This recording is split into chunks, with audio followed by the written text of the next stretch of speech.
कुणाल कामरा काही चुकीचं बोलला नाही अशा प्रकारेचं वक्तव्य हे उद्धव ठाकरे यांनी केलेलं आहे आणि उद्धव ठाकरे यांनी कुणाल कामरा याचं समर्थन केलेलं आहे। कामराच्या सेटची तोडफोड शिवसैनिकांनी केलेली नाही।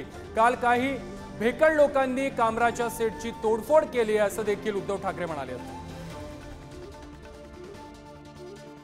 कुणाल कामराने व्यंगात्मक गाणं केलं असं मला वाटत नाही। त्यांनी सत्यात्मक गाणं केलेलं आहे।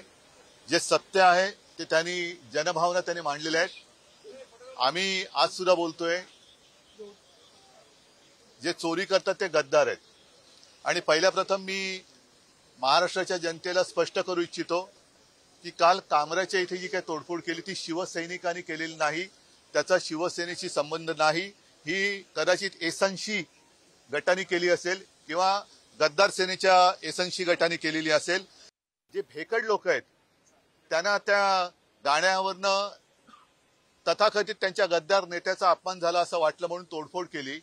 हे गद्दार यांना छत्रपती शिवाजी महाराजांचा अपमान करणारा कोरटकर दिसत नाही, राहुल सोलापूरकर दिसत नाही। कोश्यारीने अपमान केला होता तेव्हा कोश्यारींचा निषेध करण्याचा यांचा धाडस नाही।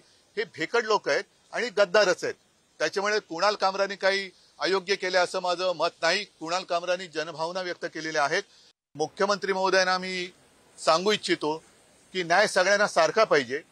नागपूरच्या दंगलीमध्ये ज्यांचं नुकसान झाले त्यांना नुकसान भरपाई तुम्ही देणार आहात, तसंच कुणाल कामराच्या स्टुडिओची किंवा तिथे जिथे त्यांनी जो कार्यक्रम केला त्या जागेचं ज्यांनी नुकसान केलं त्याची नुकसान भरपाई त्यांना दिली गेली पाहिजे। आणि हे जे भामटे भेकड गद्दार लोक आहेत ज्यांनी काल ही तोडफोड, ज्यांना छत्रपती शिवाजी महाराजांचा अपमान केलेला चालतो मात्र गद्दाराचा अपमान चालत नाही, त्यांच्याकडनं दाम दुपटीने वसूल करावी।